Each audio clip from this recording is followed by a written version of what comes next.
नमस्कार दोस्तों, स्वागत है आपका एक बार फिर से हमारे नए वीडियो के साथ, नए मोटिवेशनल स्टोरी के साथ। आज का वीडियो बहुत ही अल्टीमेट होने वाला है, जिसमें आपको हम बताएंगे जीवन का दर्पण क्या होता है एक्चुअली। ठीक है, एक्चुअली में हम क्या करते हैं, जीवन का दर्पण क्या होता है। देर ना करते हुए स्टार्ट करते हैं आज का वीडियो। एक दिन जब ऑफिस के सभी कर्मचारी ऑफिस पहुँचे तो उन्हें दरवाजे पर एक पर्ची चिपकी हुई मिली। उस पर लिखा था कि कल उस इंसान की मौत हो गई जो कंपनी में आपकी प्रगति में बाधक था।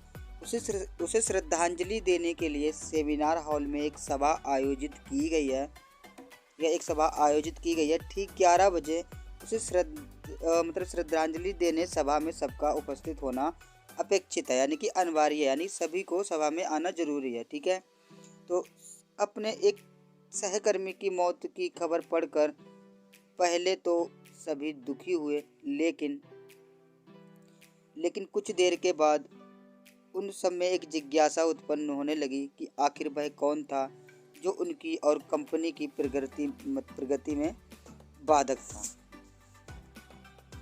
ठीक है, 11 बजे सेमिनार हॉल में कर्मचारियों का आना आरंभ हो गया। धीरे धीरे वहाँ इतनी भीड़ जमा हो गई कि उसे नियंत्रित करने के लिए सिक्योरिटी गार्ड की व्यवस्था करनी पड़ी। लोगों का आना लगातार जारी था। जैसे जैसे लोगों की भीड़ बढ़ती जा रही थी, सेमिनार हॉल में हलचल भी बढ़ती जा रही थी। सबके दिमाग में बस एक ही क्वेश्चन चल रहा था, एक ही बात चल रही थी कि आखिर वो कौन था जो कंपनी में मेरी प्रगति पर लगाम लगाने पर तुला हुआ था। चलो, एक तरह से ये अच्छा ही हुआ कि वो मर गया। राइट, एक तरह से अच्छा ही हुआ कि वो मर गया। जैसे ही श्रद्धांजलि सभा प्रारंभ हुई, ठीक है, एक एक करके सभी उत्सुक और जिज्ञासु कर्मचारी कफन के पास जाने लगे। राइट, करीब पहुंचकर जैसे ही वे कफन के अंदर झांकते, ठीक है, जैसे ही कब्र के अंदर झांकते, उनका चेहरा फक पड़ जाता था, यानी कि वो शौक हो जाते थे कि भाई ये क्या है। ठीक है, मानो कि उन्हें एक सदमा सा लग गया हो। वो इतना शौक हो जाते थे कि उन्हें सदमा सा लग जाता था। ठीक है, उस कफन के अंदर क्या था, ठीक है, उस कफन के अंदर एक दर्पण रखा हुआ था। जो भी उसमें झांक कर देखता उसे उसमें अपना ही अक्स नज़र आता, यानी कि उसे अपना ही चेहरा नज़र आता। ठीक है, उस दर्पण पर एक पर्ची भी चिपकी हुई थी, जिस पर कुछ ऐसा लिखा था जो सबकी आत्मा को झकझोर रहा था, यानी कि सबको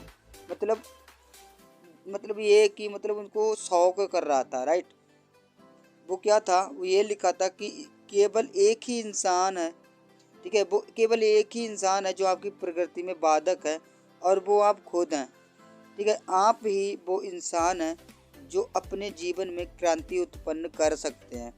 आप ही वो इंसान हैं जो अपनी खुशी, अपनी समझ और अपनी सफलता को प्रभावित कर सकते हैं। ठीक है, आप ही वो इंसान हैं जो अपनी खुद की मदद कर सकते हैं। ठीक है, आपका जीवन नहीं बदलता जब आपका कोई बॉस बदल जाता है या आपका कोई जीवन साथी बदल जाता है। ठीक है, आपका ऐसे जीवन नहीं बदलता जब आपका कोई बॉस बदल जाता है ना। आपका जीवन फिर भी नहीं बदलता जब आपके दोस्त बदल जाते हैं। ठीक है, आपका जीवन इसके बाद भी नहीं बदलता जब आपका कोई पार्टनर या आपका कोई साथी बदल जाता है ना। आपका जीवन तब भी नहीं बदलता जब आपका जीवन तब बदलता है। ठीक है, कब बदलता है, जब आप खुद बदल जाते हैं। ठीक है, आपका जीवन तब बदलता है जब आप खुद बदल जाते हैं ना। जब आप अपने खुद के विश्वास की सीमा को लांघ कर उसे पार कर जाते हैं, जब आप ये समझ जाते हैं कि आप ही सिर्फ अपने जीवन के लिए जिम्मेदार हैं, तब आपका जीवन बदल जाता है। सबसे महत्वपूर्ण रिश्ता जो आपका किसी के साथ होता है, ठीक है, वो आप खुद ही हैं। ठीक है, आप खुद ही हैं। तो दोस्तों, इस कहानी में आपको क्या सीखने को मिला इस स्टोरी से, ठीक है, वो ये था। कहानी का मोरल ये है कि जब हम खुद को बदलते हैं, राइट, खुद में इम्प्रूवमेंट लाते हैं, राइट, तो तभी हम बदल सकते हैं। ये नहीं है कि मान लो कोई बोलता है कि भाई हम किसी को ब्लेम नहीं कर सकते कि भाई ये हमारी सक्सेस में बाधक बना हुआ है, भाई ये काम नहीं करने देता, आज हमारे पास ये नहीं है वो नहीं है। बहुत सारे रीजंस हम देते रहते हैं अपने लिए, राइट, कि मतलब दूसरों को ब्लेम करते हैं कि भाई ये नहीं होता ना तो आज मैं ये होता, इसकी वजह से आज मैं यहाँ पर हूँ, अगर ये नहीं होता ना तो मैं यहाँ पर आज पहुँच चुका होता, इसकी वजह से मैं काम नहीं कर पा रहा, इसकी वजह से मैं ग्रोथ नहीं ले पा रहा, इसकी वजह से मैं अपने टारगेट को फोकस नहीं कर पा रहा, मेरा दोस्त ख़राब है, मेरा दोस्त मुझे ब्लेम करता है, या मेरे घर वाले ब्लेम करते हैं, मेरे घर वाले काम नहीं करने देते, राइट। ये बहुत सारे रीजंस जब हम देने लगते हैं, ठीक है, तो हम एक गैर जिम्मेदार होते हैं, राइट।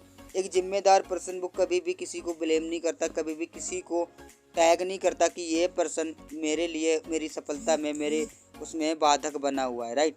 जो भी पर्सन अपने लिए अपनी लाइफ के लिए सीरियस होता है वो अपने खुद में इम्प्रूवमेंट लाता है, खुद कुछ नया सीखता है, खुद अपने आप को सेल्फ इम्प्रूवमेंट करता है, तब जाके वो कहीं ना कहीं सक्सेसफुल बनता है, राइट।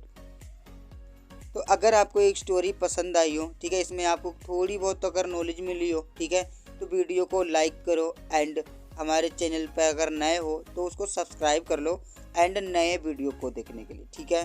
बाकी मिलते हैं हम एक नई वीडियो के साथ एंड नई ऐसे ही बेहतरीन एक और स्टोरी के साथ। तब तक के लिए बाय बाय।